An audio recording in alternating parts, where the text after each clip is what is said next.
garde au cœur.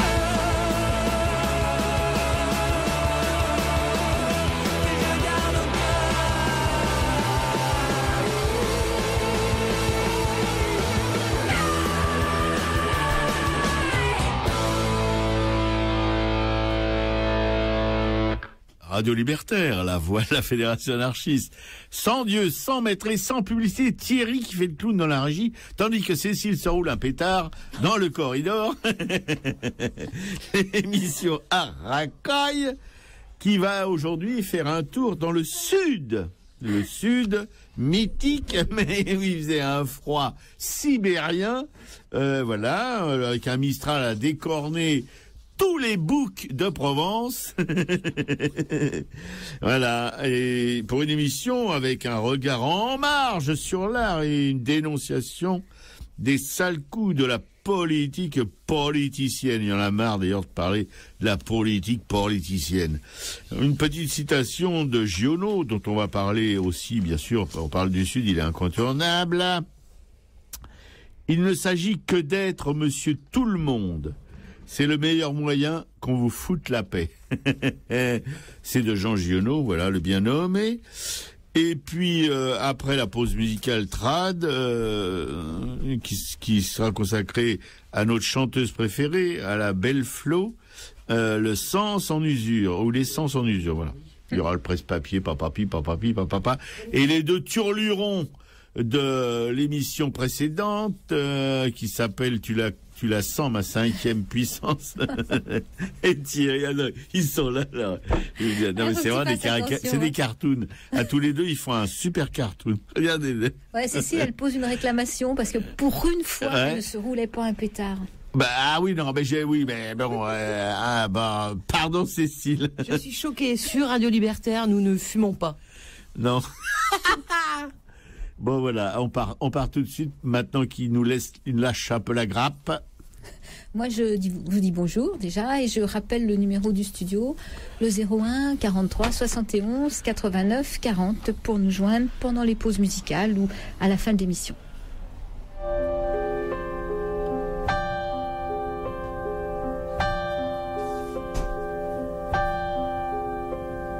Je bois amant d'années, amant fardé le cœur. Vos allusions sont vaines à mes oreilles sourdes. Sais-tu ce qu'on accepte quand tout semble perdu? Un mot, le temps s'arrête et l'on ne sait déjà plus. Tu posais sur ma joue d'agiter compulsif, le poison calme et doux d'un baiser fugitif. Si le temps a passé, coule encore le cyanure au goût de liberté à mes sens en usure. Je bois, je fume aussi les simples illégales, et pour noyer une âme, on verse sans compter. Sais-tu ce qu'on encaisse sans que pied ne vacille? Un mot, plus qu'une faiblesse, une virgule, une cédille. Tu posais sur ma joue d'agiter compulsif, le poison calme et doux d'un baiser fugitif. Si le temps a passé, coule encore le cyanure au goût de liberté, naissance en usure, de vie en escalier qui jamais n'aboutissent aux fiertés oubliées, au foudre, à l'artifice. Sais-tu ce qui fut moi avant mes certitudes, un mot de toi.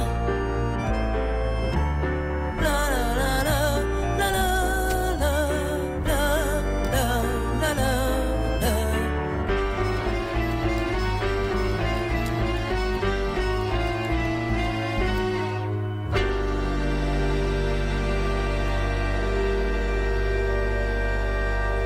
C'était Flo qui interprétait Les Sens en usure.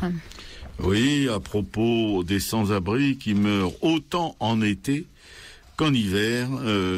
On meurt plus d'ailleurs en automne qu'en hiver, qu'en été, qu'au printemps, voilà. Samedi matin, une femme sans-abri de 46 balais a été retrouvée morte de froid. Comme chaque année, les victimes de l'hiver font les grands titres des journaux. Seulement l'hiver. Une rengaine annuelle qui a le mérite de mettre un coup de projecteur sur la situation terrifiante des sans-abri. Voilà. Alors, nous, on en parle on en parle tous les ans, quoi.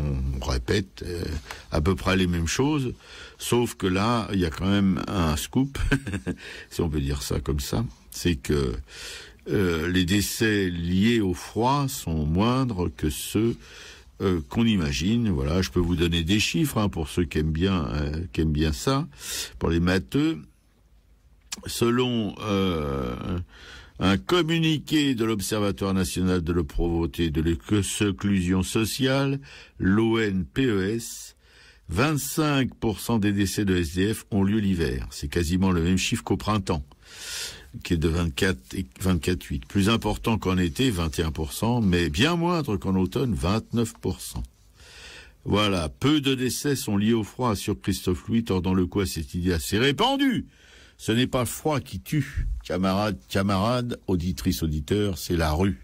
Oui, la rue où on est seul, où on se fait aussi des fois tabasser pour se faire piquer les trois clous qu'on a dans un sac ou une musette par d'autres déshérités qui ont moins que 3 clous ou qui en veulent plus que 3. Voilà. La rue et toutes ces dérives peuvent mener à la mort. Voilà, on a eu dans cette émission un copain qui était SDF et qui nous en a parlé. Lui, on lui avait foutu le feu à son sac de couchage sous un pont de Paris. Voilà, qui a brûlé, qui est en plastique évidemment. Et il savait pas qu'il pouvait bénéficier de soins médicaux. Il s'est réveillé seulement une semaine après pour se faire soigner. Voilà, vous pouvez vous dire que il a quand même pas mal souffert. Et ça, c'est pas un cas isolé. Tous les SDF, que ce soit d'ailleurs dans la rue ou dans les refuges, sont victimes de violences d'autres SDF plus costauds qu'eux ou plus avides de biens matériels. Voilà. La violence, c'est elle la cause de plus de la moitié des décès. Voilà. Les agressions et l'alcoolisation en sont souvent à l'origine.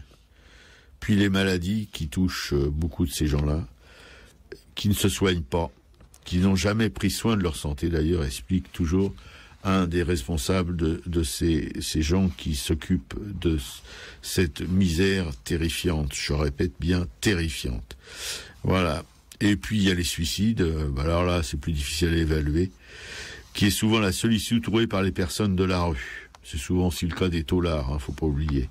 Si quelques-uns meurent effectivement de froid en hiver, l'été ne les protège pas davantage, car certains sont victimes d'arrêt cardiaque dû à la chaleur ou à la déshydratation. Voilà, on va pas en rajouter des tonnes. On peut dire qu'ils n'ont qu'une 50aine d'années d'espérance de vie et que de plus en plus de personnes âgées, voire très âgées, se retrouvent à la rue parce que avec les retraites misérables qui leur sont versées, ils peuvent pas payer leur loyer et ils sont probablement expulsés, mais ça c'est une autre histoire.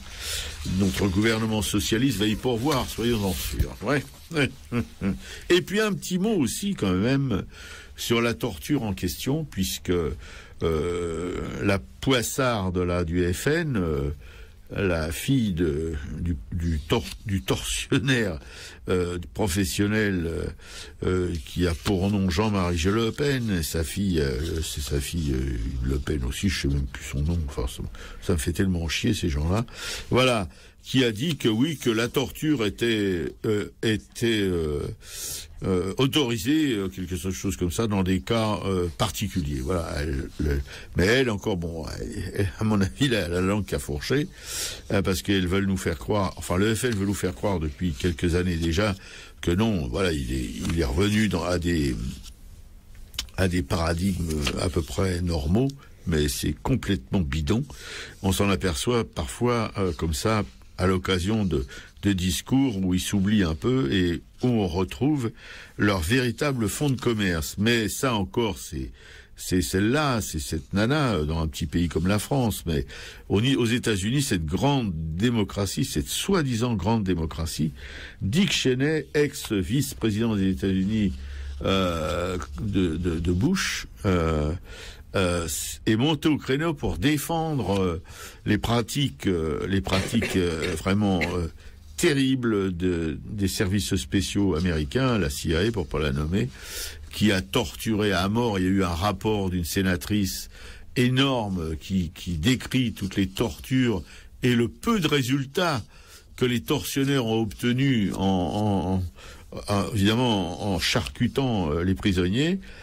Et lui les considère comme des héros. Voilà, il le dit ouvertement. Imaginez un ancien vice-président des États-Unis qui considère que les tortionnaires de la CIA sont des héros et que lui-même pourrait torturer si l'occasion lui en était donnée, que ça lui poserait aucun problème. Voilà, la plus grande démocratie du monde, avec toujours Guantanamo que Obama devait complètement fermer, qui n'est toujours pas fermé.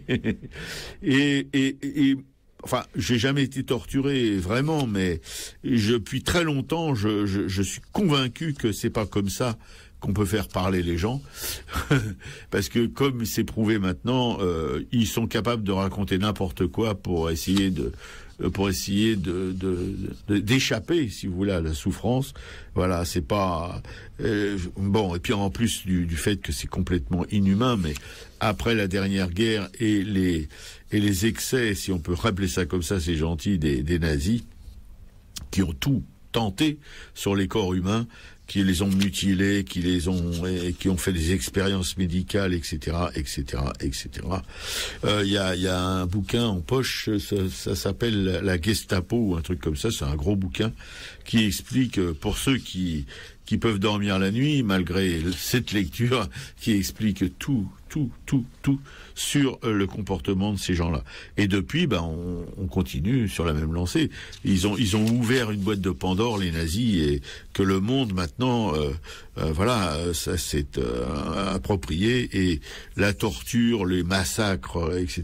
dans le monde sont devenus une espèce de choses assez banales. Voilà, hélas. Mais quand des responsables politiques de très haut niveau, autre que la poissarde du FN, je parle de la démocratie américaine, affirme comme ça qui considèrent que les tortionnaires de la CIA sont des héros, on peut avoir des sueurs froides. Bon, Robert, moi j'ai présenté, j'ai une petite stagiaire dans le studio, dans la régie, donc voilà, pour souffler un peu, je vais présenter, c'est Eva qui va passer toute l'émission avec nous. Eva, tu veux te présenter? Ouais. Oui, bonjour. Non. Tu me disais que tu étais au lycée autogéré, c'est ça? Oui, c'est ça. Voilà. Le lycée autogéré de Paris, en seconde. Voilà. Le lycée autogéré qui fait une émission ici, non? Il y a des gens qui... Oui, certains jeudis, pas tous les jeudis, je crois un jeudi par mois ou un truc comme ça. D'accord. Comme ça. Et pourquoi tu as envie de faire de la radio? En fait, j'avais déjà assisté à l'émission Hôtel Paradoxe de Aurore Laloy, parce que c'est une amie de ma mère, enfin bref, et du coup elle m'avait permis d'assister à une de ses émissions, et la radio ça m'intéresse pas mal, peut-être comme métier plus tard, je me vois plus Ok. Ça, puis peut-être à une émission à Radio Libertaire. Voilà, donc bienvenue chez Aracaille, Eva, pour nous accompagner toute la matinée. Bien sûr. Donc moi, mon presse-papier, donc après la France des ronds-points et des zones d'activité commerciale, des kilomètres d'enseignes publicitaires, des parkings monstrueux d'hypermarchés, que nous avons avalé lors de notre périple dans le sud, hein, n'est-ce pas, Robert? Parce que on n'a pas voulu filer de fric aux autoroutes, mais par contre... La nationale 538, c'est quelque chose. Hein. C'est quelque chose, la nationale, mais surtout toutes les petites nationales entre Châlons et Lyon, où c'est des zones commerciales qui se suivent à la queue leu-leu. Quoi. Voilà, donc après toute cette France-là, c'est aussi encore et toujours la France des grands projets inutiles. Et cette fois-ci, c'est en Isère. Et merci qui ? Merci Pierre et Vacances pour la construction d'un center park sur le plateau de Chambaran, sur une zone humide entre Grenoble et Lyon. Alors, un village artificiel avec la construction de plus de 1000 cottages sur 200 hectares, une boîte de nuit, un bowling, des restaurants, une bulle aquatique de 9000 m2 chauffée à 29 degrés toute l'année. Un projet donc dévastateur, camouflé bien sûr sous d'épaisses couches de peinture verte, dont on a déjà défriché 90 hectares. Il y aura 90 hectares qui seront recouverts de béton et 100 à 120 hectares de zones humides dégradées. Donc le Center Park sera situé sur une colline qui joue un rôle crucial dans l'équilibre des sources et des ruisseaux qui alimentent donc le plateau, ainsi que de rivières, et la forêt des Chambarans qui constitue un véritable château d'eau naturel qui est vital à préserver. Donc tous les avis négatifs rendus par l'Office national de l'eau et des milieux aquatiques, de la Direction régionale de l'environnement et du Conseil national de protection de la nature ne sont que consultatifs. C'est le préfet qui reste décisionnaire et naturellement qui a autorisé le projet.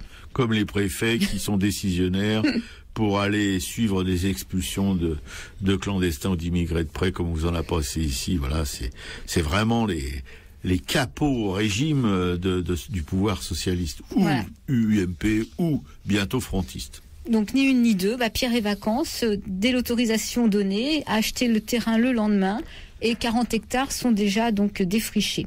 Oh là. Alors la riposte s'organise donc face à ce déni de démocratie et les militants essaient de retarder les travaux. 500 personnes ont manifesté le 16 novembre, plus d'1 millier fin novembre, au point effectivement que les autorités redoutent maintenant un nouveau Sivens. Donc le projet de Center Park suscite des divisions entre les riverains, parce qu'au moment même où se constitue cette ZAD, environ 200 habitants de la commune de Roibon, donc il y a 1400 habitants à Roibon, eux se rassemblaient pour défendre le Center Park. Effectivement, les promoteurs du projet n'ont cessé de communiquer sur des centaines d'emplois créés dans une région soi-disant à l'agonie. Donc c'est un investissement de 387 millions d'euros qui est promis par Pierre et Vacances, et les collectivités locales, elles, espèrent d'importantes retombées fiscales, mais faut pas se leurrer, des promesses d'emploi qui ont conduit la commune de Roibon donc à brader au groupe 200 hectares de terrain à 30 centimes d'euros le mètre carré au lieu de 18 euros pour le terrain constructible. Pas de leurre non plus pour les emplois, ce sont des emplois principalement de nettoyage, des temps partiels. Et côté fiscalité, ce sont des belles niches fiscales en vue pour ceux qui peuvent investir dans l'achat d'un chalet à 230 000 euros minimum s'ils le louent meublé pendant 9 années. Qu'en pense le gouvernement, Madame Ségolène? Madame Ségolène Royal, elle, s'est pour l'instant abstenue de commenter le dossier. Oh oui, ça se tient beaucoup, je trouve, en ce moment. Alors la FRAPNA, qui est la Fédération Rhône-Alpes de protection de la nature, elle risque de perdre une grosse partie de ses subventions pour son engagement contre ce projet inutile. C'est 200 000 euros qu'elle perçoit pour des animations et des sensibilisations à la nature dans les écoles. Mais malgré les pressions, la FRAPNA a déposé un recours en référé donc au tribunal administratif de Grenoble, demandant la suspension de 2 arrêtés préfectoraux. Le tribunal de Grenoble donc devait examiner ce dossier le 12 et l'audience est reportée donc au 18 décembre pour savoir s'il y aura ou non la suspension de ces travaux de défrichement. Donc une affaire à suivre. Non, on est toujours dans les choses complètement abscons. Là, voilà. On se demande à quoi servent tous ces organismes consultatifs. Ils sont tous d'accord pour dire, c'est les gens qui les animent sont pas des abrutis, hein. Sont des scientifiques, sont des gens qui ont une autorité quand même dans ce monde. Et ces gens-là, ils parlent dans le vide, qu'on les écoute absolument pas. C'est un préfet encore, un gugus là de bureaucrates qui décide. Voilà, on bousille des pays entiers au nom de quoi? un Center Park. Déjà, le terme Center Park ou Center Park, ça me donne des boutons, mais voilà. Ouais. Et qu'est-ce que ça recouvre? Ça recouvre, encore une fois, comme l'a bien expliqué Piquet-Cou, des lotissements qui vont être vendus à des prix, c'est pas fait pour le petit peuple, hein. C'est fait pour des gens qui ont du pognon, qui vont le placer là et qui vont avoir des défiscalisations et papapam. Voilà. Voilà. Et derrière, ça va être des gens qui vont venir en vacances, louer ça à plusieurs centaines d'euros la semaine, pour être soi-disant dans une petite bulle écolo, sans voiture, dans des chalets en bois. Enfin, c'est une bulle écolo faite, au détriment de la nature, faite, un cimetière naturel, voilà, qu'ils appellent ça, un village écolo. Moi, je veux bien. Et puis, comme le soulignait aussi Piquet-Cou, des emplois misérables, des emplois de soutiers, des emplois de valets, d'esclaves, des touristes friqués. Voilà, c'est ça que les élus de cette région privilégient. Bravo. Faut les réélire la prochaine fois. Ils en ont encore certainement pas mal dans leur besace comme ça. Ouais, c'est des emplois qui rapportent 300 € par mois, quoi. Voilà, les emplois de misère pour au service, encore une fois, de gens qui, eux, par contre, sont pas dans la misère. Hein. Bon, mais voilà, par contre, il y a de la mobilisation sur le terrain et ça va probablement durer, quoi. Bien. Quelle belle vallée, avec ses plaines, avec ses prés, avec ses reines, avec ses fées, elle est. Quelle belle vallée, que je m'en vais te raconter, que je m'en vais te rencontrer à pied. Les oiseaux ont les os creux comme des haricots. Les fourmis font leur nid aux racines des pissenlits. Les radeaux ont le dos et qui font frémir les roseaux. Les radis sont petits, c'est pour ouvrir l'appétit. Quelle belle vallée, avec ses fermes et ses fermiers, avec ses graines et ses greniers bondés. Quelle belle vallée, avec ses cucurbitacées, avec ses cultures labourées l'été. Les saisons font le con à travers toutes les saisons. Le ciel fond tout en larmes à chaque coup de feuille d'une arme. Les charrues, les chariots, les chenus et les chevaux. Ton vent rade, quelle salade à chaque coup de claironnade.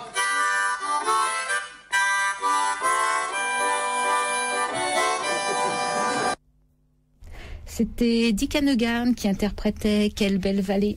Mais ça finit un peu brutalement, là. Qu'est-ce qui s'est passé? Oui, ça finit un peu brutalement parce que c'était un enregistrement public. Après, il faisait un peu le pitre et ça reprenait. Donc, je me suis dit, voilà, pour illustrer la campagne, c'était suffisant. D'accord.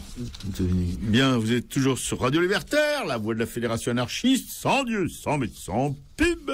Vous écoutez l'émission Araka, qui est consacrée ce matin à un viron de ses animateurs dans le Sud, une stagiaire dans la régie avec Piquet-Cou, Eva, oh pardon. Bon, Eva, excusez-moi Eva. Ou excuse-moi, je sais pas comment je dois dire.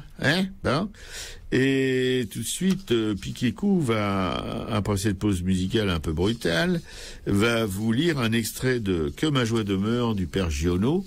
Voilà, pour rester un peu dans ce trip du Sud. Vous allez comprendre tout de suite probablement pourquoi. Voilà ce qu'on voyait. La terre qui montait vers la forêt. Elle cachait les troncs. Dépassant la terre, les branchages noirs. D'autant plus noirs qu'ils étaient plus chargés de neige. Puis le ciel clair, net, pur, et comme on était abrité du soleil, un ciel terrible, dont on pouvait voir l'infinie viduité, l'infinie solitude, la cruauté effrayante et sans borne. Et ce ciel, révérence, parlait, il se cassait la gueule sur le toit de la ferme. Voilà ce que je veux dire. Ce ciel était fait pour s'en aller tel qu'il était, jusqu'à la fin du temps, de l'espace et de la durée. Et celui qui aurait pu le peupler d'une algue grosse comme le pouce, ou d'un lichen rond comme l'ongle, il aurait été fort, croyez-moi. Mais de la porte de l'étable, on le voyait brusquement finir au ras des tuiles, coupé par le bord de la toiture en dents de scie. À partir de là, ça n'était pas grand-chose, si vous voulez, mais c'était la joie et l'amour. Il n'y avait plus de monde insensible. Il y avait des tuiles d'argile cuites, la dentelle de la génoise, la joue fraîche du toit. L'homme, on a dit qu'il était fait de cellules et de sang. Mais en réalité, il est comme un feuillage, non pas serré en blocs, mais composé d'images éparses, comme les feuilles dans les branchages des arbres, et au travers desquelles il faut que le vent passe pour que ça chante. Comment voulez-vous que le monde s'en serve s'il est comme une pierre ? Regardez une pierre qui tombe dans l'eau. Elle troue, l'eau n'est pas blessée, et la voilà qui fait son travail d'usure et de roulis. Il faut qu'à la fin elle gagne, et la voilà au bout de sa course, qui aplatit à petits coups de vague la boue docile de ses alluvions. Regardez une branche d'arbre qui tombe dans l'eau. Soutenue par ses feuillages, elle flotte, elle vogue. Elle ne cesse jamais de regarder le soleil. À la fin de sa transformation, elle est le germe, et des arbres et les buissons poussent de nouveau dans les sables. Je ne dis pas que la boue est morte. Je ne dis pas que la pierre est morte. Rien n'est mort. La mort n'existe pas. Mais quand on est une chose dure et imperméable, quand il faut être roulé et brisé pour entrer dans la transformation, le tour de la roue est plus long. Il faut des milliards d'années pour soulever le fond des mers et des millimètres de boue, refaire des montagnes de granit. Il ne faut que 100 ans pour construire un châtaignier en dehors de la châtaigne, et quiconque a senti un jour de printemps sur les plateaux sauvages l'odeur amoureuse des fleurs de châtaigne comprendra combien ça coûte de fleurir souvent. Un magnifique extrait de Genot, Que ma joie demeure, un bouquin que vraiment, si vous pouvez le lire, c'est pas pour ceux qui l'ont pas lu en tout cas, c'est quand même quelque chose. La Provence, l'hiver, ça existe aussi.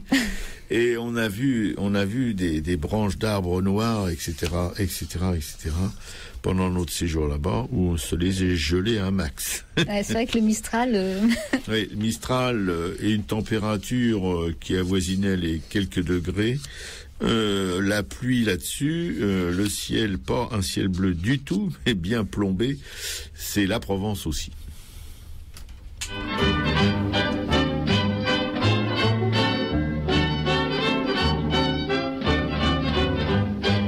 Je connais des tas de gens qui dans la vie voient gras. Cela n'est pas un défaut car il faut ce qu'il faut. Pour mon compte, voyez-vous, il m'en faut pas beaucoup. Moi, mon rêve le plus fou, se borne à cela et c'est tout. Un petit cabanon pas plus grand qu'un mouchoir de poche. Un petit cabanon au bord de la mer sur des roches. Pour vivre qu'il fait bon quand la blague à son toit accroche. Son pavillon joyeux qui claque dans notre ciel bleu. À l'intérieur sur une table c'est tout, oui, mais sur cette table il y faudra surtout un aioli odorant et cordial dont se régalera le gourmand provençal. C'est pourquoi sans façon je me dis là dans ma caboche, le bonheur c'est mon bon, c'est un tout petit cabanon. C'est bien beau ton cabanon, ma souffle Cupidon, mais il sera plus joyeux lorsque vous serez deux. Cela est mon vif désir si vous voulez venir. Il deviendra un château si nous y chantons un duo. Un petit cabanon pas plus grand qu'un mouchoir de poche. Un petit cabanon au bord de la mer sur des roches. Pour vivre il fera bon si l'amour sur son toit accroche. Son pavillon léger où l'on voit deux cœurs enlacés. À l'intérieur une chambre et c'est tout. Dans cette chambre-là il faut un lit surtout. Et dans ce lit un oreiller moelleux. Et sur l'oreiller il faut deux amoureux. C'est pourquoi sans façon je me dis là dans ma caboche, le bonheur c'est mon bon, c'est un tout petit cabanon.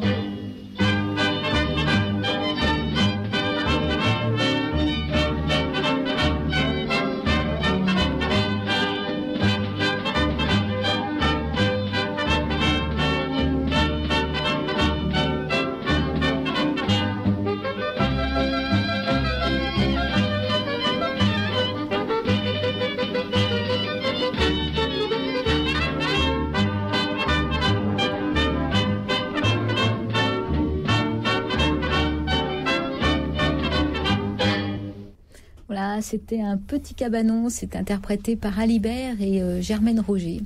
Oui, sur Du Scoto, bien sûr. Du Scoto, oui.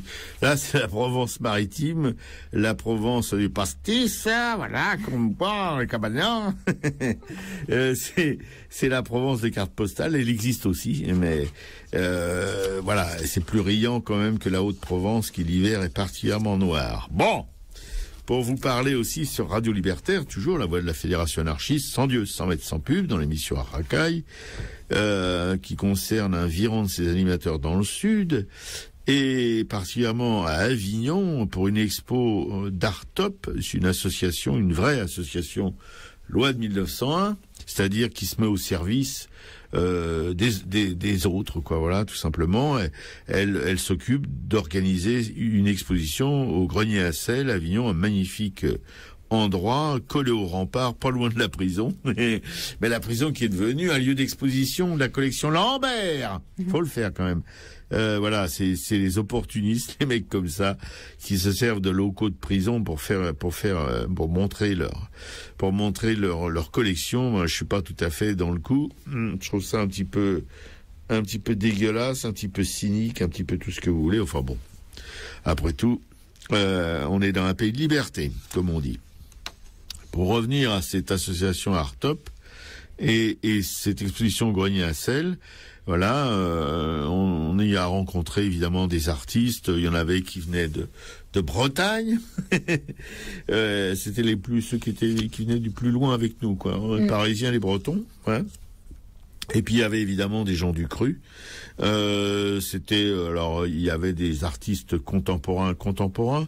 On est tous des artistes contemporains, mais enfin vous voyez ce que je veux dire pour ceux qui sont un peu au courant des mouvances de l'art d'aujourd'hui. Et puis des artistes qui sont plutôt dans l'abstraction, comme Marie-Christine Béguet, comme Pierre Salvant. Un autre comme Patrick Vallot, alors qui est très étonnant, très jeune artiste qui fait breton, mais qui vit en Provence, en se demandant bien pourquoi il est en Provence au lieu d'être en Bretagne. Voilà, qui fait des gravures, c'est des linos, je crois. Ouais, c'est de la lino, des grandes plaques de lino. Ah oui, des grandes plaques de lino d'1 mètre sur 75 cm, voilà. Et c'est très étonnant, il les imprime, il les plaque, il se sert pas d'une presse, il les plaque sur des feuilles de papier Japon, vous savez, ces feuilles, voilà, très fines, et il les maroufle après, je pense, sur du bois ou de la toile, je sais plus. Et c'est très très impressionnant comme travail. Enfin, c'est vraiment un travail que j'avais jamais remarqué, jamais vu. Et évidemment, bon, le problème avec des travaux de recherche comme ça magnifiques, c'est que pour les monnayer, c'est très difficile. Et comme Pierre Salvant, qui est un artiste, on peut dire, non figuratif, que j'ai été une rencontre très impressionnante, un minimaliste, quelques traits et ça fait, vous en prenez plein la gueule, voilà. Et Marie-Christine Béguet, qui est une graveuse aussi, qui fait des gravures énormes, très grandes, avec, voilà, très colorées, contrairement à Pierre Salvant, qui fait des gravures minimalistes en noir et blanc, on croira à des fusains d'ailleurs, mais je pense que ce sont des gravures quand même, non, c'est un graveur. Oui, c'est de la gravure. Voilà, ça c'est Artop et le Grenier à Sel. Je répète, Artop, il y a Pierre Salvant qui s'en occupe, il y a Marie-Christine Béguet et puis Delphine Bardet, oui, qui est salarié de l'association. Qui est salarié de l'association, mais qui font vraiment un travail vraiment en direction des autres, comme devraient l'être toutes les associations de 1901. Malheureusement, elles sont souvent utilisées au profit d'une seule personne ou d'un petit groupe, mais ne sont pas ouvertes vers l'extérieur, parce que cette association Artop fait une expo tous les ans au Grenier à Sel. Cette année, il y avait combien de candidats? Une centaine. Une centaine de candidats. Ils en retiennent qu'une demi-douzaine, enfin moins de 8, voilà. C'est soumis évidemment c'est sous le regard des gens qui organisent cette expo, mais ils sont très très ouverts et il n'y a pas de ségrégation. On favorise pas plus les gens du cru que les gens de l'extérieur. La preuve, c'est ces gens qui venaient de Bretagne et puis nous qui venions de Paris. Voilà. Ce que je voulais dire par là, c'est que dans le sud, il se passe vraiment des choses intéressantes avec des gens vraiment vraiment généreux, disponible et de qualité en plus, parce que cette exposition, le Grenier à sel, c'est un lieu quand même où on fait pas n'importe quoi. Enfin, cette exposition Art Up a une bonne est appréciée dans le coin. Évidemment, on ne vend pas grand-chose parce que il faut dire que le temps y était peut-être pour pas pour rien, puisque je vous dis c'était glacial dans Avignon. Les gens qui sortaient pour venir voir cette exposition étaient vraiment courageux. On avait un copain qui disait qu'il se cramponnait au mur, il avait peur de s'envoler. C'est un petit peu exagéré, c'est le sud aussi, il faut comprendre. Mais quand même, c'était sinistre l'extérieur d'Avignon, enfin dans Avignon. Il faut dire que c'est une des régions de Provence où le Mistral souffle le plus fort. Sur en pleine vallée du Rhône, là, ouais. Il a pris de la vitesse en descendant et là, il est à son maximum, je crois. Voilà. Alors, si vous avez Piqueco a mis tous les liens sur le blog. Ouais, tous les liens concernant les artistes là qu'on a vraiment apprécié, les liens concernant Art Up et effectivement préciser que avant le Grenier à sel était géré par je sais pas, il y avait une salariée, enfin les propriétaires avaient une salariée qui a été licenciée malheureusement, donc la gestion va être plus compliquée. Ouais. Et que par contre cette association ne répercute absolument rien aux artistes, elle demande pas aux artistes le prix de la location, c'est quand même assez extraordinaire de pouvoir exposer dans ces conditions là. Oui, oui. On n'est pas dans les expos parisiennes où tout le monde est racketté. Non, là on paye 10 € pour être membre de l'association. Il y avait 20 € pour la location, l'organisation, le machin et tout ça, et 5 €, je sais plus pourquoi, parce qu'il faut dire qu'on est nourri. Il y a un buffet pour le vernissage, mais c'est vraiment assez étonnant. On peut vraiment se restaurer si on arrive à passer au travers du pack des pique-assiettes. Et puis le samedi soir, il y a un repas entre artistes préparé encore une fois par ces quelques membres de l'association. Je voudrais citer aussi à la communication une très jeune fille. Oui, Alice. Oui, Alice. Je pensais à Alice que tu avais oublié de nommer tout à l'heure. Non, Alice Béguet, qui est aussi une cuisinière émérite. D'ailleurs, qui a un blog là. Ouais, la tambouille d'Alice. La tambouille d'Alice. Voilà. Bon, tout ce petit monde du Sud, c'est quand même, voilà, pour des Parisiens, c'est assez dépaysant parce qu'il y a une générosité, une simplicité qu'on n'a pas ici malheureusement. Voilà, je pense que moi j'ai retrouvé des copains que j'avais quittés il y a 15 ans. C'est comme si j'avais quitté hier, ils étaient tous venus. Bon, bref, voilà, c'était assez émouvant. 1750, les pauvres gens de France étaient très exploités par les riches, vous m'entendez, étaient très exploités par les riches fermiers. Les mandrins et leurs mères étaient dans la misère et devaient braconner afin de mieux, vous m'entendez, et devaient braconner afin de mieux manger.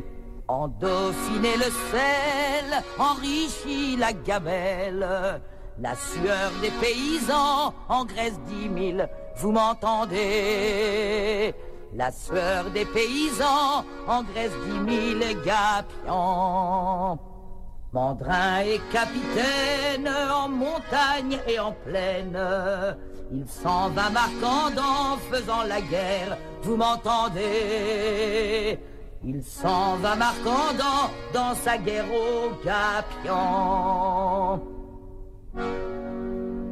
Passant fleuve et montagne, Mandrin fit 5 campagnes par des chemins perdus qu'il n'avait jamais, vous m'entendez? Par des chemins perdus qu'il n'avait jamais vus.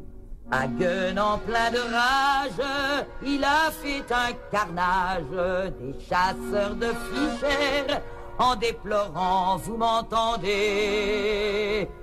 Tous les morts de Fichères et sa victoire amère. Bien qu'il fût pris au corps, on le craignait encore, et ses bourreaux tremblaient quand il les vous m'entendez? Et ses bourreaux tremblaient quand il les regardait. Sur les routes de France, de Grenoble à Valence, Les pauvres gens pleuraient en le voyant, vous m'entendez? Les pauvres gens pleuraient en le voyant passer.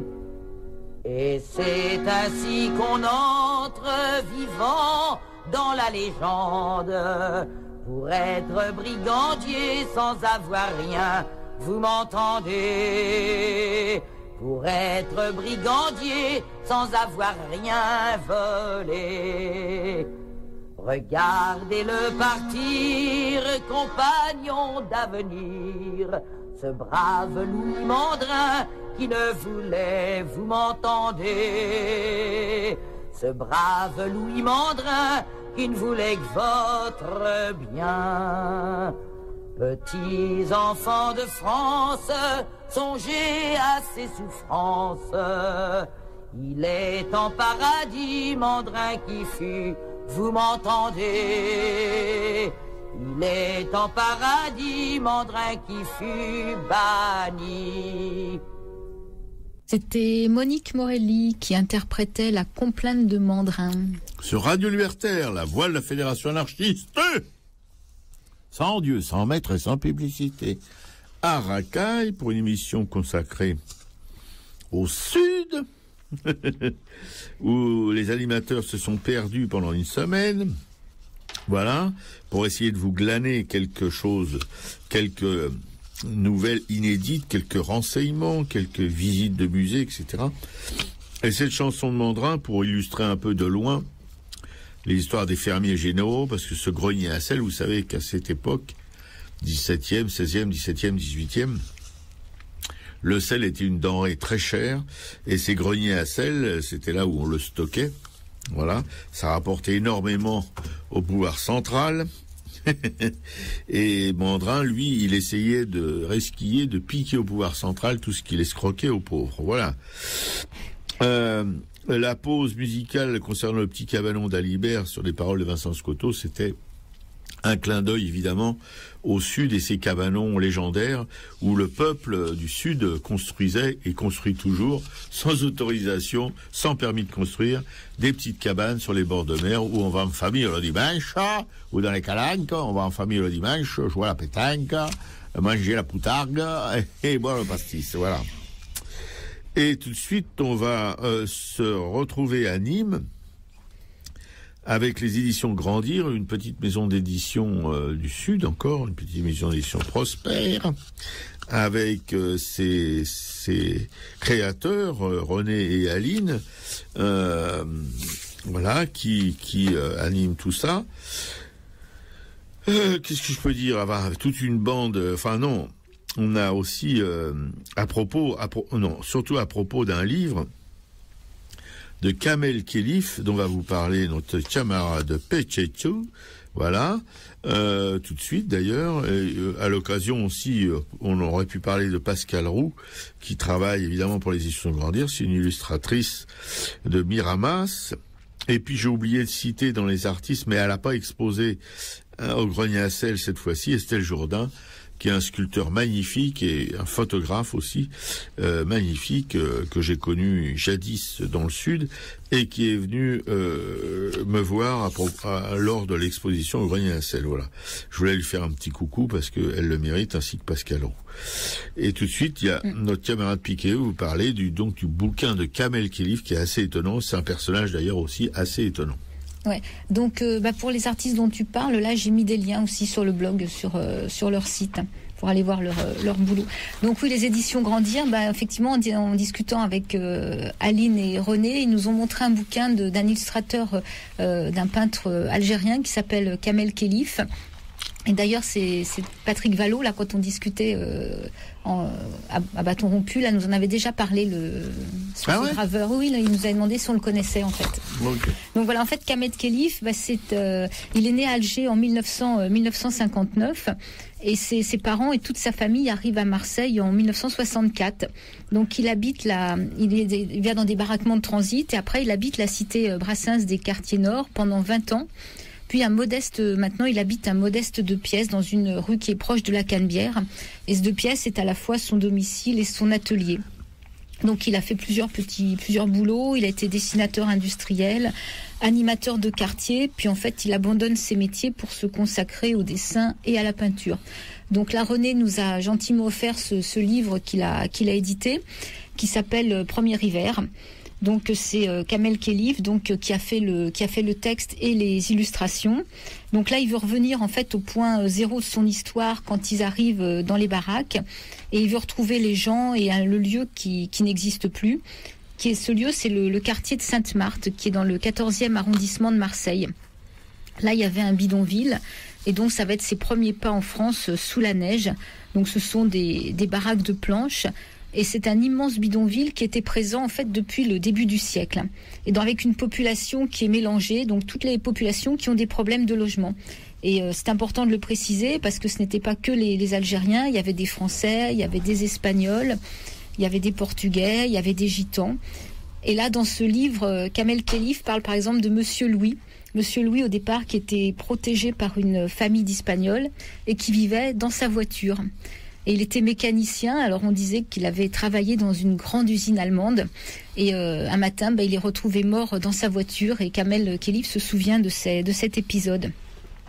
Alors ce qu'il raconte, c'est que pour lui, le bidonville n'a pas de fondation, donc il n'a pas de mémoire. Et quand il a fait des fouilles, et dans les archives de la grande bibliothèque de Marseille, il n'a rien retrouvé. Il n'y a pas d'iconographie, donc c'est une histoire qu'il essaye de faire connaître. Donc voilà, ça traite d'une famille donc d'origine algérienne, et puis donc ce bouquin traite aussi principalement de toute l'immigration en France, quoi. Et on trouvait ces immenses bidonvilles aussi un peu partout dans le pays. Il y en avait à Marseille, mais il y en avait aussi à Nanterre, à Nice ou même ailleurs. Donc ce que Kamel Khelif dit, c'est que cette histoire appartient à l'histoire de France, même si c'est sa partie la plus obscure. Donc les illustrations de ce livre, ce sont des peintures avec des tons très sombres, du gris, du brun, du noir. Et ce qu'il dit, c'est qu'il peint comme quand il avait 20 ans. C'est ses premiers dessins qu'il faisait pour estamper un peu avec les doigts. Donc Kamel Khelif dessine depuis son enfance et son adolescence. Et à 18 ans, le dessin ne lui suffit plus. Donc il s'aventure un peu du côté de la couleur. Et commence par faire des petites gouaches qu'il vend de temps en temps et dont la vente lui permet d'acheter de la toile et des tubes de couleur. Et il fait de la peinture à l'huile comme ça pendant 1 an et demi. Puis c'est un arrêt brutal à la fois de la peinture et du dessin. Et ce qu'il dit de son travail, c'est que les couleurs que j'utilisais étaient assez sombres. Elles reflétaient une ambiance proche des tableaux de la Renaissance. Pour mes personnages, je faisais poser des enfants de ma cité. Les scènes que je construisais étaient également allégoriques. C'était presque impossible de faire accepter ce type de travail. Il procédait en partie de ce que m'avait inspiré Van Gogh, Michel-Ange, Rembrandt ou bien le Caravage, qui m'avait énormément frappé.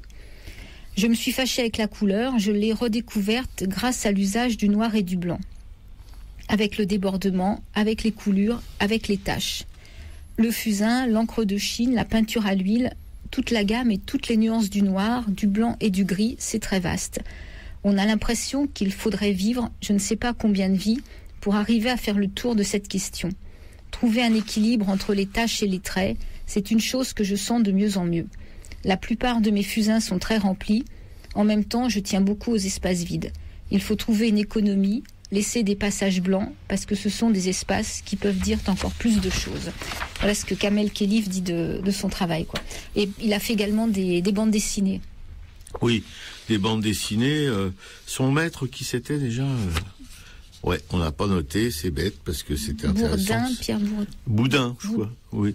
Quelque chose comme ça, oui. Ou Bouin, ou... Voilà. Baudouin, peut-être. Baudouin, oui, voilà, Baudouin, oui. Qui dessine en noir et blanc uniquement, au trait et au pinceau, voilà, qui a fait aussi des bouquins sur le Sud, sur l'immigration, sur le FN et tout ça. Enfin, sur le FN, pas pour le vanter, mais pour le démolir. Voilà. Et alors, j'ai ce bouquin, là, Premier hiver de Kamel Khelif, qui se passe justement dans cette espèce de bidonville pourri, là, comme tous les bidonvilles d'ailleurs. Et il a bien restitué l'atmosphère, je suppose, du bidonville. C'est sombre, et puis c'est plus de la peinture que de l'illustration. Disons que c'est de la peinture illustrative, quoi, voilà.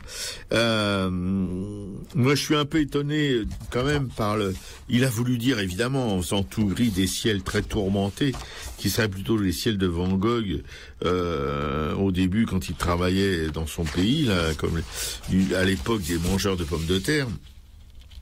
Mais oui, bon, bah dans le sud, des ciels comme ça, c'est quand même assez rare, même l'hiver. Il y a un bleu pur et un froid glacial. Voilà, mais enfin bon, c'est sa vision, c'est ce qu'il en a retenu, c'est ce qu'il veut transmettre. Oui, c'est ça, c'est sa vision, c'est sa mémoire d'enfance. Oui, voilà, tout à fait. Voilà, et là vraiment, moi, ça m'oppresse terriblement ce genre de travail parce que on voit que la vie est limitée à 4 murs de planches. Et on est en boîte, quoi, parce que le ciel, il est pas du tout ouvert, il est complètement fermé aussi. Il appuie sur ce renfermement. Enfin, c'est vrai que ça peut faire penser par moments à la peinture de Rembrandt, ce côté sombre, ce côté travaillé aussi. C'est vraiment un très beau travail de peintre. Je pense aussi à un illustrateur américain dont le nom m'échappe encore une fois. J'ai oublié de me le rappeler. Mais bon, c'est en tout cas, c'est du très très beau travail. Premier hiver de Kamel Khelif. On a connu ça évidemment ici aussi quand il y a eu l'appel, je répète, on se répète un peu dans cette émission, l'appel de l'abbé Pierre en 1954. C'était des gens qui vivaient dans ce genre de choses terribles. On n'imagine pas que des gens aient pu vivre là-dedans. Et il n'y a pas tellement longtemps encore, il y avait encore un vallon à Marseille, ou une calanque, où il y avait encore un bidonville comme ça, où vivaient encore des émigrés algériens avec leurs petits jardins, etc. Voilà. Donc la vie, la jeunesse, l'enfance de ce personnage est quand même assez bouleversante, je dois dire. Et c'est c'est ça, ces éditions Grandir. En fait, ils ont le courage d'éditer des choses de cet ordre. Paraît-il que ça marche très bien, qu'ils en ont vendu pas mal. Moi, je suis assez étonné parce que c'est pas le genre de bouquin qui fait franchement rêver, quoi. Voilà, c'est plutôt un reportage très sombre sur la vie dans ce bidonville. Ouais, je crois qu'il était disponible dans une librairie de Marseille. Ouais. J'ai mis un lien avec une petite vidéo où Kamel Khelif présente son bouquin. Oui. Et il y a tout un entretien aussi. Non, c'est ça. Et c'est là-dessus que j'avais trouvé un lien sur les cabanons et sur un sculpteur qui ramasse des bois flottés et qui fait des merveilles. Il fait des espèces de mouches charabillées, de choses, de panneaux assez grands avec des bois flottés. C'est magnifique. Parce que les éditions Grandir aussi éditent des livres d'artistes. Et voilà, et c'est souvent plutôt de l'art outsider que de l'art, disons, plus digeste, quoi, voilà. Oui, ils nous en ont montré quelques-uns, là. Il y en a un, c'est Vincent Prieur, c'est un livre qui s'appelle Chemin faisant, et lui, c'est des ondines, en fait, des ondines colorées qui se promènent sur des plages désertes et ensoleillées, et leurs bouquins d'artistes sont vraiment magnifiques, hein. C'est des petits formats qui doivent faire 23 sur 23, 36 pages. Il y a aussi Sabrina Grus, alors nous, ça nous a laissé un peu plus perplexes, parce qu'elle récupère des animaux morts, elle garde les squelettes qu'elle déterre et qu'elle retravaille. Donc moi, ça m'a fait penser un peu aux Noces funèbres de Tim Burton, quoi, toute cette mise en scène. Et là, c'est assez difficile à regarder, c'est vraiment... Ouais. Il y en a un qui était très sympa aussi, c'était Marc Bourlier. Lui, son bouquin, c'est Au pied de la falaise. Donc c'est des sculptures en bois flotté qu'il a brillé de briques et de broc, quoi, de la récup. Des très beaux livres qui coûtent environ 15 €, je crois. Oui, des livres qui coûtent 15 € qu'on peut trouver en bibliothèque souvent. Mais c'est des couvertures cartonnées, etc. C'est pas du brochet, c'est vraiment du beau travail d'édition. Ouais. Et puis les éditions Grandir qui se lancent dans les bouquins en papier découpé avec une machine laser. Voilà, c'est leur dernier hobby. Enfin, on a vu René qui était devant son énorme machine et ça fait des découpes très fines en fait. Et c'est une nouvelle possibilité, quoi. C'est très joli. Ils sont partis d'un bouquin d'une Coréenne qui leur avait présenté. Elle avait fait toute sa découpe à la main. C'était l'histoire du petit chaperon rouge et c'est magnifique. Ah, c'est magnifique. Ouais. Et apparemment, ça marche très très bien. Il y a même l'ABN la BNF qui leur en achète, donc pour dire que c'est pas de la gnognotte leur boulot. Et René, il avait d'un enfant devant le bille cadeau de Noël, quoi. Et on a dîné ensemble et après le dîner, on partait. Nous, pof, il s'est remis à sa machine, voilà. Non, c'est assez magique comme engin. Ouais. Une machine qui est reliée sur les dessins en fait sont sur, je crois, Adobe Illustrator. Ouais. Et, ça met quoi, une vingtaine de minutes pour imprimer 4 papiers, quoi. 4 pages, pas pour imprimer, pour découper. Oui, pour découper 4 pages. Voilà, on vous en dira plus peut-être une autre fois sur cette petite maison d'édition. En tout cas, si parmi nos auditeurs, auditrices, auditeurs, et il y a des illustrateurs jeunesse, des gens, même des peintres ou des sculpteurs qui font un travail un peu en marge, ils peuvent toujours présenter leur projet aux éditions Grandir à Nîmes. Je pense que tu as mis les coordonnées sur le blog, voilà. Vous n'aurez pas affaire à des escrocs patentés, c'est vraiment une petite maison d'édition qui marche bien depuis 40, 50 ans, je sais pas.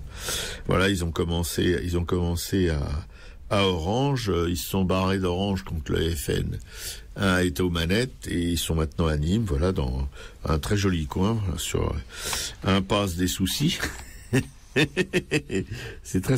Non, mais c'est vraiment marrant.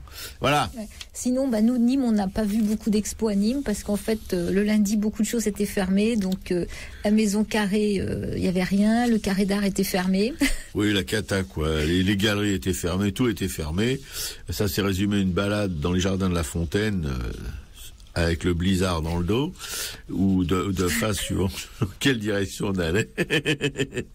Voilà. Enfin, on a trouvé un petit restaurant sympa dans le vieux Nîmes quand même. On a pu manger pour un prix modique. Ouais, sur la place du marché. Ouais, voilà. C'était au moins ça. Toujours, nous, il y a toujours un petit resto sympa qui traîne dans le coin.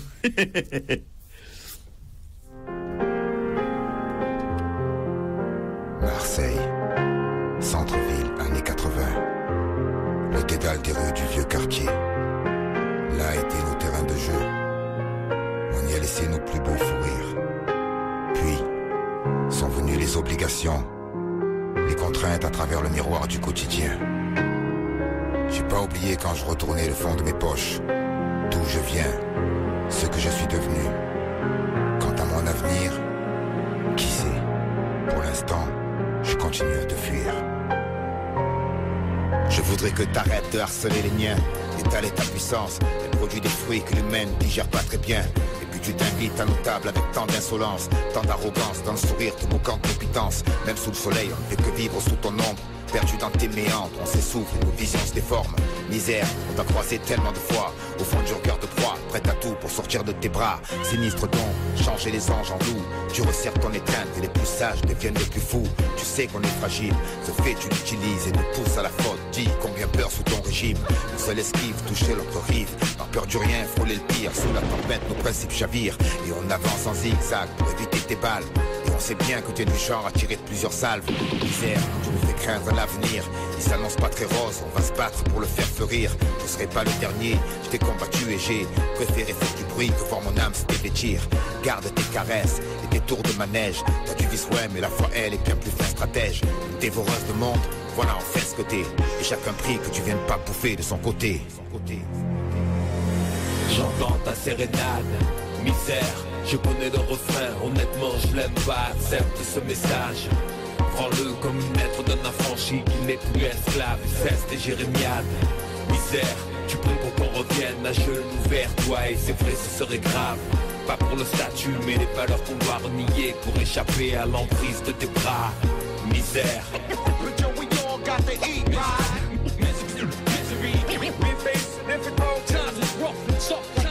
Debout, dans les jardins du train-train, on survit à la mousson, le sac de haine bien plein. Misère de voir glisser ta mission, l'arme dans la moisson, évacuée dans la boisson, jouer sur des terres pleins, sans calcul, la dure loi de l'apparence a opéré la bascule. Être quelqu'un, Voilà qui sonne dans l'état, je suis qu'un homme et non, mon nom est personne. Misère, t'as voulu perdre mes pas et me mener en ces lieux là où Dieu ne permet pas. Tu marquais trop de temps d'arrêt à la place de mon stylo. T'as voulu glisser un foutu cran d'arrêt quand but et vendetta. Sacré destin, embrouille à 2h du mat avec des clandestins. La peur de nous s'est emparée. Après ta visite facile, on a visé l'illicite. Ici les diplômes paraissent illisibles. Les raisins de la colère à cause du pire des millésimes. Avec le crew aux allées gambetta, on marchait à 20, narguait les bleus qui défilaient et se mettaient en pétard. Misère, t'aimerais tant me revoir, que je sois esclave du temps qui passe et puisse me croire à jamais à ta merci. Ma nuque offerte me rappelle que le succès et la gloire sont réversibles. Mental issu des faubourgs de Naples où la vie tire de vraies balles. Très tenace, quand je veux mettre les miens sur l'autre rive, toi tu veux que sous les ponts je vive. J'entends ta sérénade, misère, je connais le refrain, honnêtement je l'aime pas, accepte ce message. Prends-le comme une lettre d'un affranchi qui n'est plus esclave et cesse tes jérémiades. Misère, tu pries pour qu'on revienne à genoux vers toi et c'est vrai ce serait grave. Pas pour le statut mais les valeurs qu'on doit renier pour échapper à l'emprise de tes bras. Misère.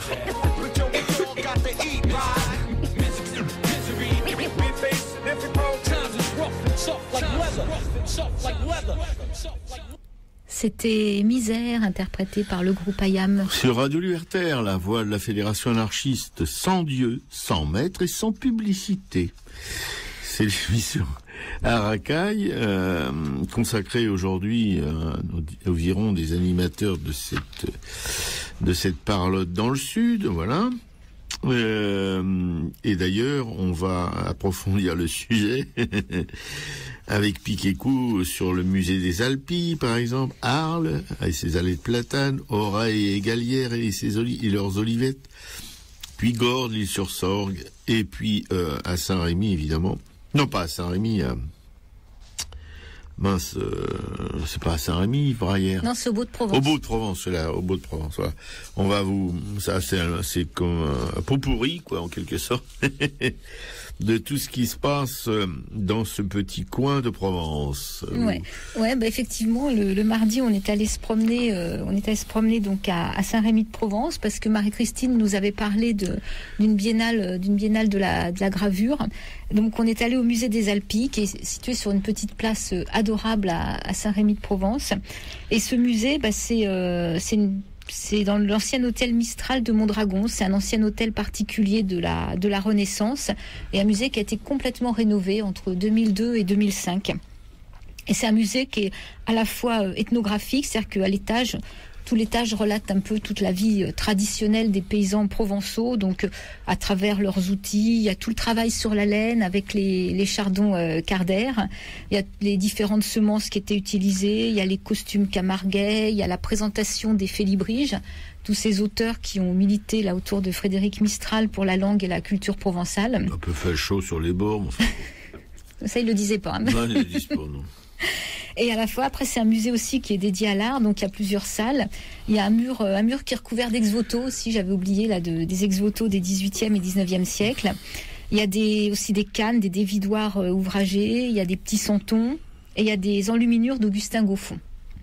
Et après, il y a au premier étage, il y a un atelier de typographie et de gravure. Ça nous a énormément plu. On voit toutes les anciennes casses avec les lettres et quelques anciens papiers imprimés, quoi. Ouais, une presse à épreuve, une forme typo qui est prête à être passée dans la presse à épreuve. Enfin, c'est vraiment assez bien foutu. Voilà. Et nous, l'exposition qu'on a vue de gravure, c'était Vincent Dezeuse qui était exposé avec, une salle à peu près de gravure. Alors toi Robert, t'as pas beaucoup aimé. Non, pas. Moi, il y en a quelques-unes. Moi, j'ai pas aimé, j'ai pas apprécié vraiment. À part une très grande qui est faite en quatre morceaux qui représente effectivement les Alpilles, qui est magnifique en noir et blanc. Et moi, il y en a quelques-unes que j'ai appréciées. Ce sont des rhizomes. Donc, c'est un fond qui est marron avec effectivement ces racines qui partent de chaque côté avec une partie centrale. Ça, moi, j'ai trouvé ça très joli. Ça, c'est l'écolo environnementaliste qui parle. Et Vincent Dezeuse, lui, a une technique, c'est de la colographie. Oui, la colographie. Je ne veux pas trouver que ça soit une technique révolutionnaire, mais bon. Et dire que ce gars-là, il est quand même responsable d'un atelier assez important.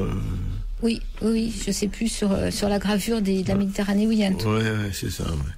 Voilà. Enfin, l'autre copine, elle semble être fan de ce personnage. Bon, pourquoi pas, mais quand même, on a vu des gravures quand on a été au musée Rembrandt à Amsterdam.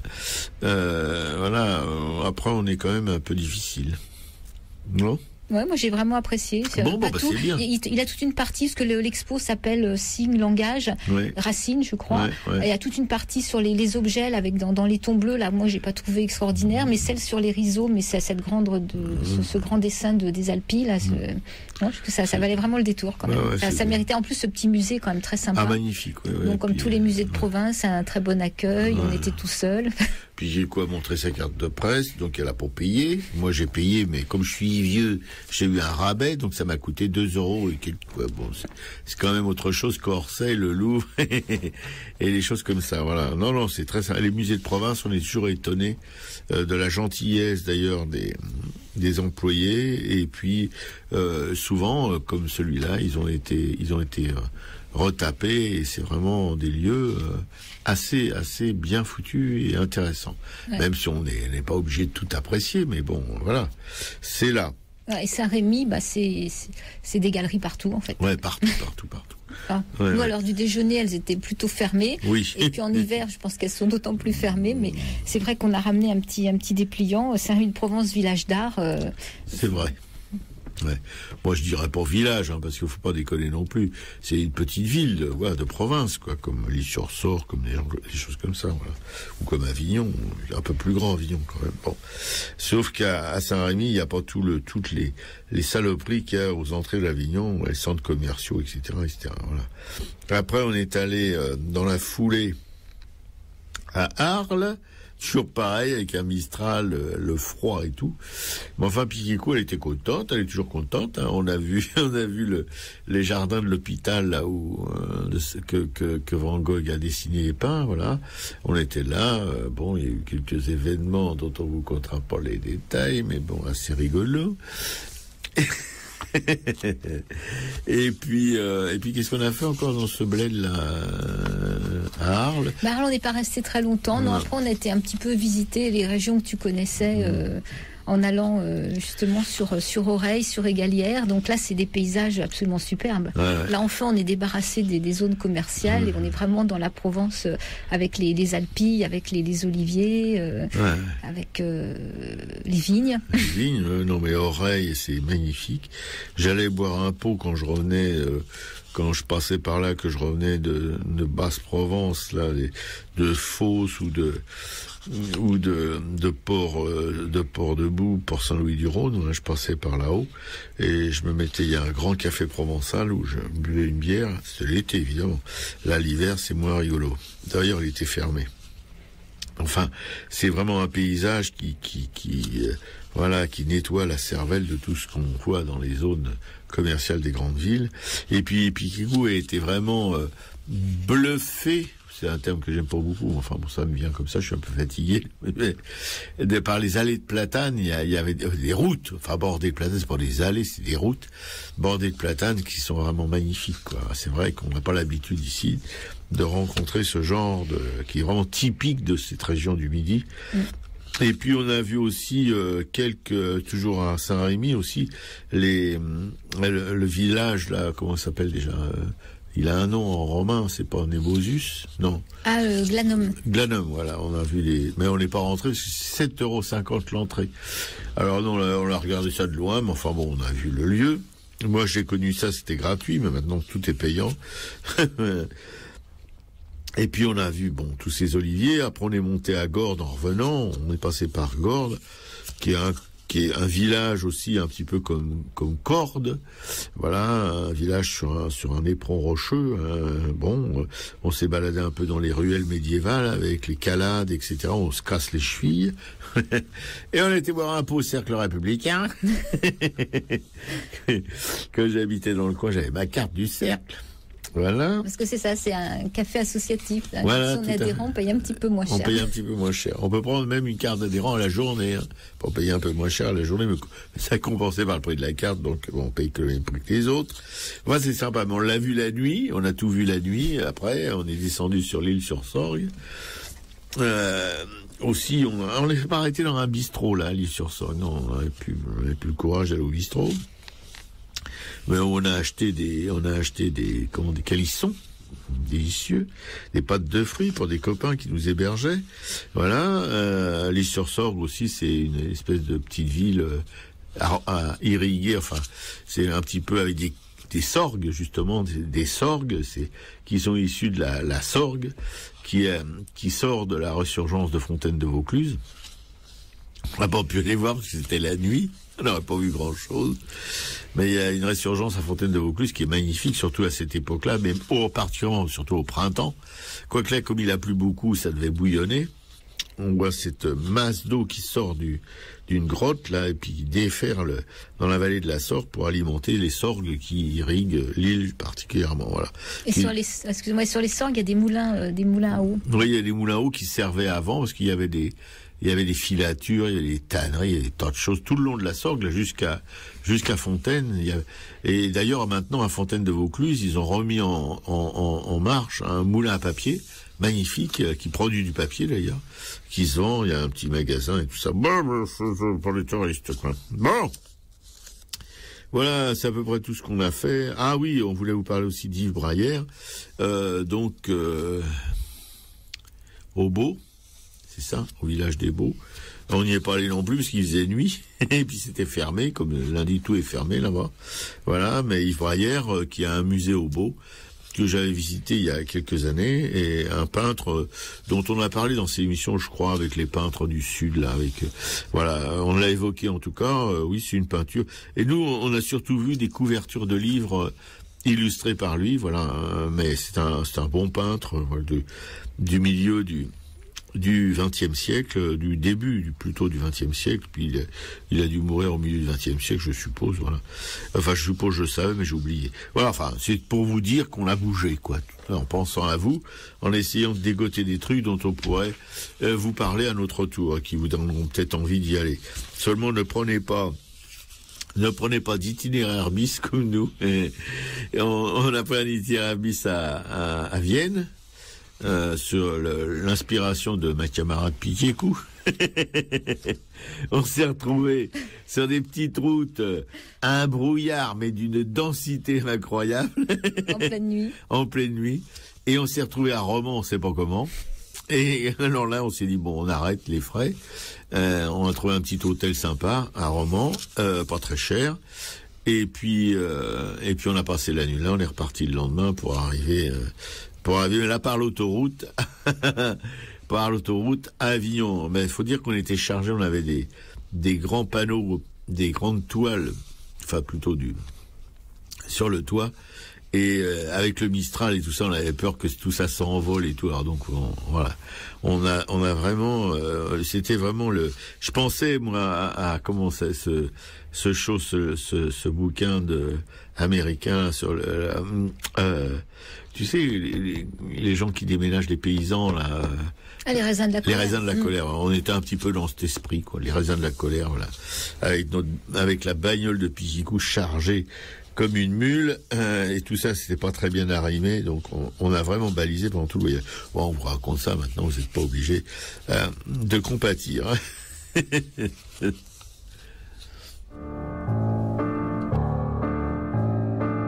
Ma mère, toute en robe blanche, si vous saviez, posa son panier sous les branches, si vous saviez.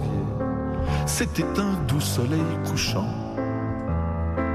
Les ouvriers quittaient le champ, elle pressait doucement ses hanches sous l'olivier.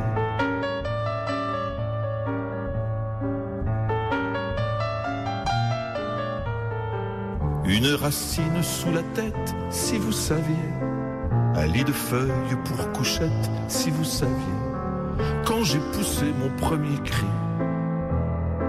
ma mère a dit, voici le fruit le plus bruyant de ma cueillette, bel olivier.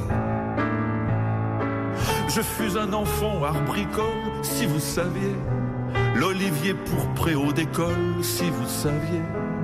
Sa sève coulait sous mon front quand je m'endormais sur son tronc.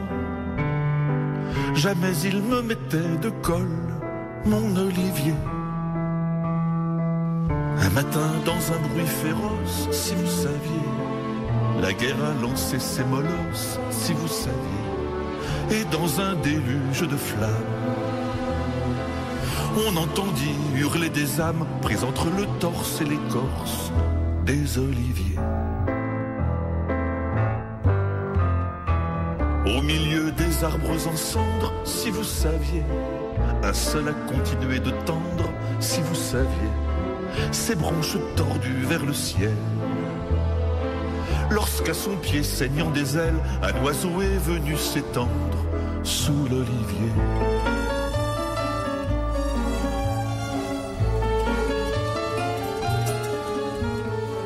Tout doucement, l'autre après l'une, si vous saviez, d'huile j'ai recouvert ses plumes, si vous saviez, la revoler et moi avec. C'est bizarre, il avait le bec, les yeux perçants et la queue brune d'un épervier. Eh bien, c'en était un pardi, si vous saviez. On venait de tout le pays, si vous saviez. Le voir défendre chaque olive, des ongles, des rats et des grives, lançant des hurrahs ébahis à l'épervier. Par un petit froid de janvier, si vous saviez, ombre sous l'ombre, on l'a trouvé, si vous saviez. Il dort sous un cœur en gravier. Sur un nuage, on a gravé, ici repose l'épervier de l'olivier.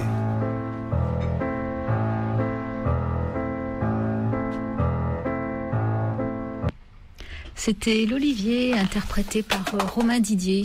Toujours sur Radio Libertaire, la voix de la Fédération anarchiste qui s'achemine vers sa fin, l'émission Arakaï, qui a tenté d'évoquer pour vous le Sud, enfin tel que les animateurs de l'émission l'ont vécu pendant quelques jours. Voilà. Tout de suite, piquez-vous reparler des exploits à ne pas manquer, encore du Sud d'ailleurs, et puis après on déroulera le tapis pour les œuvres de la FA, pardon. Ouais. Alors donc dans les expos effectivement retenues par rapport au Sud, donc il y a cette 4e biennale Sud-Estampe, donc qui est présente jusqu'au mois de janvier dans plusieurs villes. Hein. Il y a Alès, il y a Nîmes, il y a Octon, il y a Saint-Rémy, Castellano-le-Lay et Uzès. Donc elle présente les œuvres de différents graveurs. Et donc celle qu'on a vue à Saint-Rémy, Vincent Dezeuse, lui est à l'honneur jusqu'au 28 février. Et son exposition s'appelle Langage, signes, racines. Voilà. Sinon, notre copine, la Marie-Christine Béguet, elle expose donc une expo qui s'appelle Contenant Contenu. C'est à Nîmes. C'est 4 barbiers, galeries, vitrines d'art contemporain. Donc c'est une exposition internationale jusqu'au 11 janvier 2015. Voilà, c'est ouvert. La vitrine est éclairée tous les soirs jusqu'à minuit. D'accord. Donc voilà, puis il y a donc le musée de Yves Braillère au Beau-de-Provence, donc à vérifier parce que il y a pas mal de lieux qui sont fermés entre décembre, janvier, février. Là, donc il faut mieux vérifier avant de s'y rendre. On peut comprendre aussi, vu la chaleur qui règne dans le Sud à cette époque-là. Bon.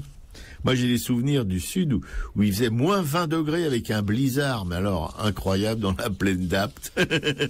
La neige et le verglas et tout ça. Bon. En même temps, moi, ce que j'ai apprécié, c'est que justement, tous ces lieux-là, on les a vus avec très peu de monde. Oui. Et on a pu apprécier les rues, l'architecture, ces rues pavées, là, de galets, les calanes. Les calades. Les calades. Et je me dis que l'été, avec du monde partout, c'est peut-être moins agréable. Absolument. Non, mais je suis d'accord avec toi, tout à fait. Donc, il faut mieux mettre une doudoune, une écharpe et des gants et partir tout de suite. L'été, c'est bien le soir à la terrasse d'un bistrot en train de boire le passotis. Bon, mais autrement, non, c'est dur. Alors, tu sais, ah bah oui, il y a Publico aussi. Tu peux en dire quelque chose? Publico, donc, qui est ouvert exceptionnellement, là, tous les dimanches après-midi jusqu'à la fin décembre, de 14h à 18h. D'accord. Publico, vous savez, la librairie de la Fédération anarchiste. Et les œuvres de la FA, alors on commence par les éditions du Monde Libertaire, voilà, avec le dernière parution, Kropotkin et la Grande Guerre. Vous savez, Kropotkin, c'est l'un des principaux théoriciens du mouvement libertaire, qui a adopté en 1916 une position de soutien à l'union sacrée et signé un manifeste qualifié à tort de manifeste des 16. Ce ralliement de Kropotkin suscite un réel émoi dans le mouvement libertaire international par tradition antimilitariste et opposé aux guerres. On s'est souvent interrogé sur les raisons du choix du vieux révolutionnaire. Kropotkin a fait un choix qui se trouve en cohérence avec sa formation intellectuelle et sa culture, mais en contradiction avec l'anarchisme dont il se réclamait. Un siècle après le déclenchement de la guerre, je veux dire la Grande Guerre de 14-18, il est temps de comprendre les raisons qui ont poussé le révolutionnaire russe à faire ce choix. C'est René Berthier, l'auteur de cet ouvrage, c'est dans la collection Notre Histoire, et le prix est de 14 €. Voilà. Le Monde Libertaire, l'hebdo de la Fédération anarchiste, ainsi que son petit cousin, grand cousin, on pourrait dire même, le hors-série, dont je vous ai parlé il y a quelque temps. Voilà, le Monde Libertaire, il en sort régulièrement en ce moment, et je veux dire que c'est plein d'intérêt, surtout le dernier numéro. Voilà, il y a un cahier spécial rouge au milieu, vous verrez que c'est très intéressant. Vous pouvez l'avoir en dépôt de presse à la Librairie Publico, 145 rue Amelot, dans le 11e, métro Oberkampf de Calvert au République, ainsi que les livres dont on vous parle dans cette émission, comme celui de Giono, là, que ma joie demeure, vous pouvez les commander à la Librairie Publico. Voilà. Donc le Monde Libertaire, vous pouvez vous abonner aussi à la Librairie Publico, il n'y a aucun souci. Laurent, notre permanent préféré, y est, et il vous recevra avec son sourire légendaire. Voilà. C'est comme on dirait, si on croyait aux anges, on dirait que c'est un ange, mais comme on ne croit pas aux anges, on ne dit pas que c'est un ange, mais il pourrait être un ange si on croyait aux anges. Voilà. Le Monde Libertaire, bon, j'ai tout dit. Le Monde Libertaire, vous pouvez vous abonner aussi au hors-série, bien entendu, qui mérite maintenant, en tout cas, toute notre attention. Et puis la Librairie Publico, qui vous fait un appel à votre portefeuille. Elle a besoin de vous. C'est un espace militant, accessible toute l'année, avec des livres, d'un certain nombre de livres, je veux pas dire des milliers, parce que bon, c'est pas peut-être plus le cas maintenant. Et puis des revues, des DVD, des CD, des débats, des films, des expos, des concerts, des rencontres avec des auteurs et des activistes venus du monde entier. Vous voyez le programme. C'est un lieu de diffusion de la pensée libre, contestataire et anarchiste. Donc un lieu incontournable. Avec des ouvrages accessibles grâce à la diffusion par correspondance aussi. Il faut pas oublier le net. Bon, c'est le porte-voix ou un porte-voix du mouvement d'émancipation que nous devons protéger. Coucougner. La crise et les frais postaux qui augmentent, les poches vides des camarades, l'argent manque, camarades, auditrices, auditeurs. Et nous comptons sur vous pour continuer notre travail. Maintenir et développer ce lieu important, je dirais même très important, je dirais même incontournable, face à l'offensive du capital et de la banque contre les peuples. Non, mais ça a l'air comme ça d'être une ancienne, mais non, c'est très, tout ce qui est dit là est très important. Et face à la montée du racisme et du nationalisme, là on est en plein dedans, important face aux ensoutanés de tous les folklores, ça me fait toujours marrer ça, qui pointent leur tronche de traviole. Nous lançons une souscription pour la survie de votre librairie. Pour nous aider, ou pour l'aider, adressez un chèque à l'ordre le Publico, même 10 balles, ça fait rien. Tout est bon à prendre. Il y a rien à acheter, 145 Rameau, je répète, 75 011 Paris, ou vous pouvez payer aussi en espèces si vous passez voir notre camarade Laurent, ou carte bancaire directement à la librairie, ou sur notre site librairie-publico.com. Et puis la dernière œuvre, cette radio où on s'exprime en ce moment, enfin qui nous permet de nous exprimer en ce moment, c'est la radio évidemment de la Fédération anarchiste, qui émet depuis Paris et diffuse aussi sur Internet, donc dans le monde entier. Ça avait pensé à Minus et un cartoon légendaire. Enfin bref, je vais pas en dire trop non plus, faut pas perturber nos auditeurs. Voilà, Radio Libertaire qui évidemment offre comment dirais-je, permet à plus d'une centaine d'émissions de vous faire participer à la diversité de nos programmes, de nos émissions, etc., voilà, et vous l'écoutez. Alors bon, ça coûte du pognon, encore une fois, et particulièrement pour l'entretien, pour que les émissions que vous écoutez soient le plus écoutable possible.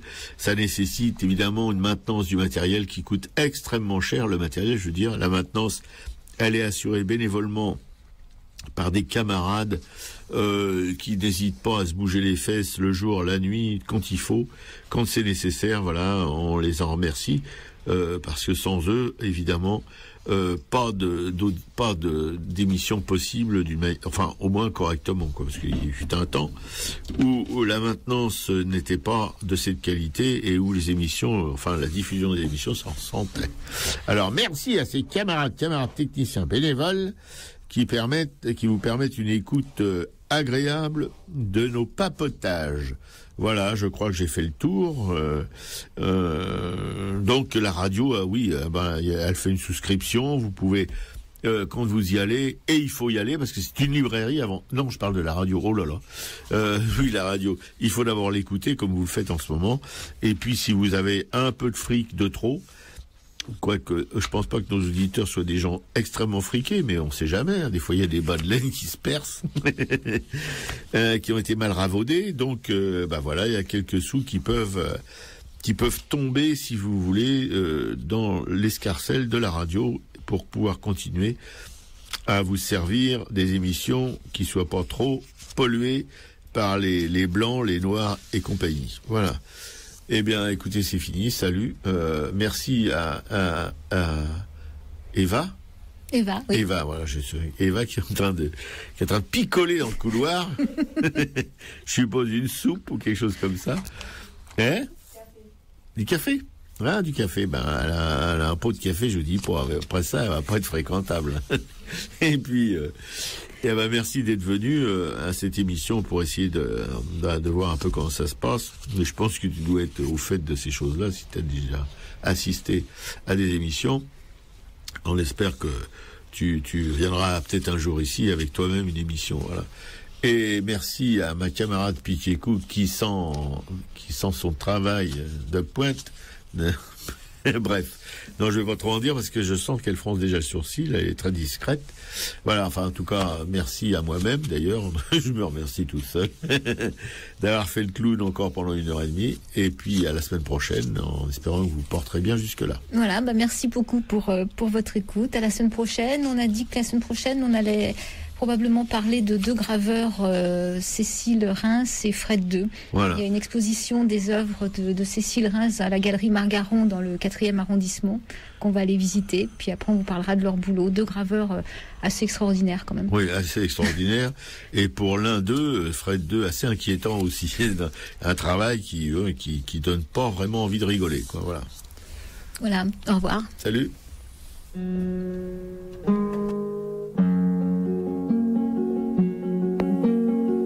Cuando ya nada se espera personalmente saltante, más se palpita y se sigue más acá de la conciencia, fieramente existiendo, ciegamente afirmando, como un pulso que golpea las tinieblas, que golpea las tinieblas. Cuando se miran de frente los vertiginosos ojos claros de la muerte, se dicen las verdades, las bárbaras, terribles, amorosas crueldades, amorosas crueldades.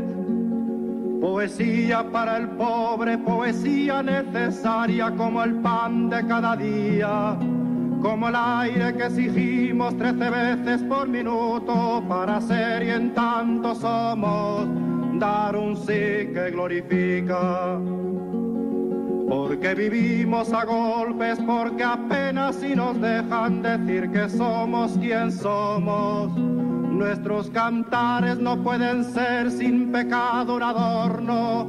Estamos tocando el fondo, estamos tocando el fondo. Maldigo la poesía concebida como un lujo cultural por los neutrales, que lavándose las manos se desentienden y evaden. Maldigo la poesía de quien no toma partido, partido hasta mancharse.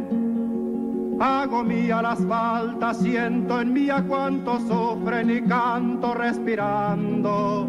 Cante, canto y cantando más allá de mis penas personales. Me ensancho, me ensancho. Quiero daros vida, provocar nuevos actos y calculo por eso con técnica que puedo. Me siento un ingeniero del verso y un obrero que trabaja con otros a España en sus aceros. No es una poesía gota a gota pensada, no es un bello producto, no es un fruto perfecto. Es lo más necesario, lo que no tiene nombre, son gritos en el cielo y en la tierra son actos. Porque vivimos a golpes, porque apenas si nos dejan decir que somos quien somos. Nuestros cantares no pueden ser sin pecado un adorno. Estamos tocando el fondo, estamos tocando el fondo.